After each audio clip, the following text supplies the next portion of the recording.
나왔어요. 고위직의 여성이 많은 기업이 여성 리더가 적은 기업에 비해서 자기 자본이익률도 35%가 높았고요. 주주 수익률도 34%가 높았대요.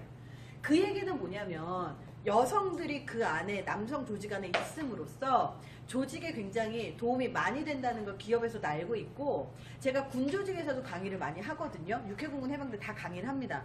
그러면 장성급이라든지 아니면 대령이라든지 아니면 이런 위치에 있는 분들하고 대화를 하다 보면 거기서 또 뭐라고 얘기하냐면 여성 리더가 있으면 참 좋겠다, 그래서 승진을 시키고 싶다라는 얘기를 해요.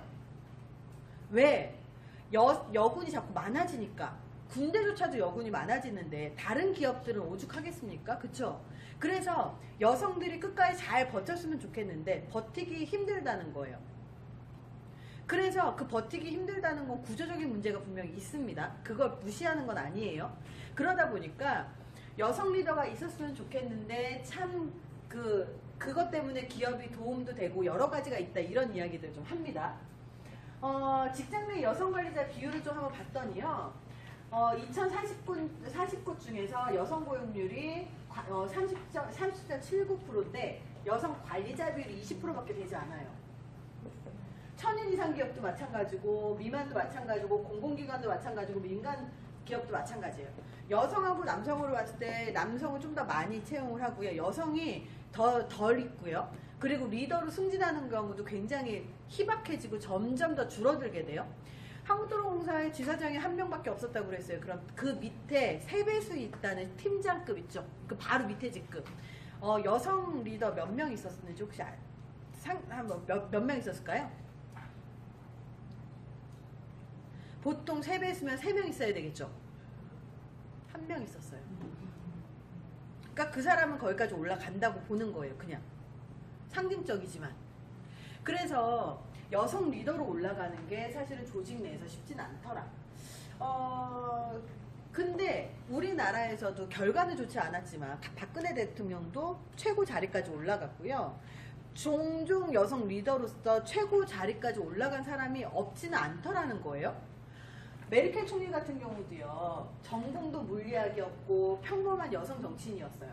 근데 이 정치적으로 봤을 때 메르켈 총리 같은 경우는 굉장히 중요한 위치를 차지하고 있죠. 사람들의 신망을 다 받고 있어요.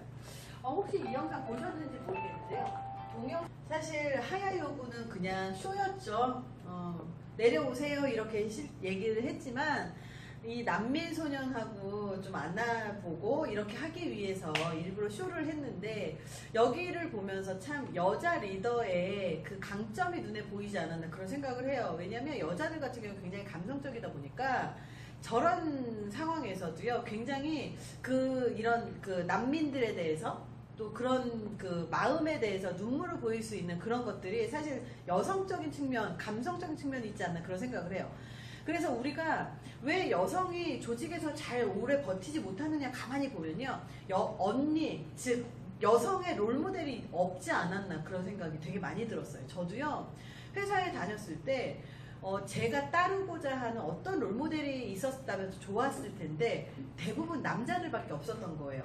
그리고 잘못된 방식으로 리더십을 발휘하는 여성들을 너무 많이 보다 보니까 내가 여기서 어떤 롤모델로, 어떤 역할로, 어떤 컨셉으로 이런 행동을 해야 될지 잘 모르겠는 거죠. 그래서 여성이라고 해서 너무 카리스마 넘치게 해야 될 필요도 없고, 여성이라고 해서 너무 일중심적으로만 할 필요도 없는데, 그냥 내 특성을 잘 살려서 갈 필요밖에 없는데도 불구하고 배우지를 못했던 것 같아요. 대처 같은 경우도 굉장히 공항을 잘 이끌어 나간 사람이기도 하고요. 독도 경비함 함장인데 여성이 이번에 함장이 됐대요. 보통 배에 그 여자를 태우지도 않는다고 이야기를 하잖아요. 근데 채우기도 하고요. 그렇다면 우리가 이런 측면에서 좀 생각을 해봐야 될 것 같아요. 정말 우리 여성이 갖춰야 될 리더십이라는 게 무엇이냐, 그리고 여자로서 내가 조직에서 어떤 역할을 해야 될 것인가에 대해서 고민을 계속 많이 해야 될 것 같아요. 왜냐면 사회는 여성을 되게 필요로 하고요. 여성은 리더십이 필요해요. 직장에서 물어봤습니다. 여자 상사와 남자 상사를 선택할 수 있다면 누구 선택할래? 물어봤더니 남자 상사를 좀 더 많이 선택을 한대요.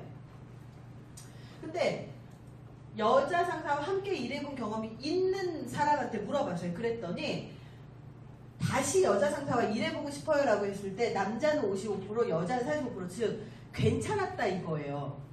괜찮았다는 거예요. 그렇다면 여자 상사의 장점은 뭐예요? 물어봤더니 부하 직원을 배려한다는 게 35%나 됐어요. 우리가 여성 리더십 하면 강한 리더십만 생각하지만 사실은 조직에서는 여성이 무엇을 하는 게 더 좋으냐 보면 배려를 해주는 걸 더 좋아한다는 거죠. 저만 해도요 부하 직원들한테 배려를 좀 많이 하는 편인데 예전에 제가 리더십이 없을 때는요 엄청 강한 카리스마 있는 리더십이 있어야 된다고 생각했었어요. 그래서 그때는 욕 엄청 먹었고요 애들한테. 그리고요 제 그때 별명이 뭐였는지 아세요? 제 별명이 차 트라우마였어요. 제가 성씨가 차씨거든요. 근데 제 앞에만 쓰면 트라우마가 생긴대요. 그리고요 저만 왕따시키고 지들끼리 놀러 다니고요. 저만 왕따시키고 지들끼리 제욕하고 다니고요. 그걸 더 끈끈해졌어요. 아시죠? 그러고 뭐 어떤 느낌인지. 밥은 내가 맨날 사주는데.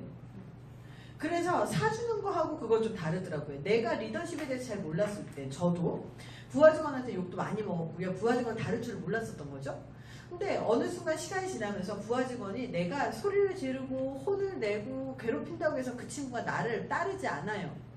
그래서 어떻게 하면 이 친구를 내 편으로 만들 것인가 봤더니요. 이제는 어느 정도 선을 유지하면서 어떻게 잘해주면 이 친구들이 따라올 것인가 이런 것들에 대해서 이제 생각하고 그리고 몸에 익히게 되더라고요. 그래서 그게 내 장점이 되기 시작을 했는데요.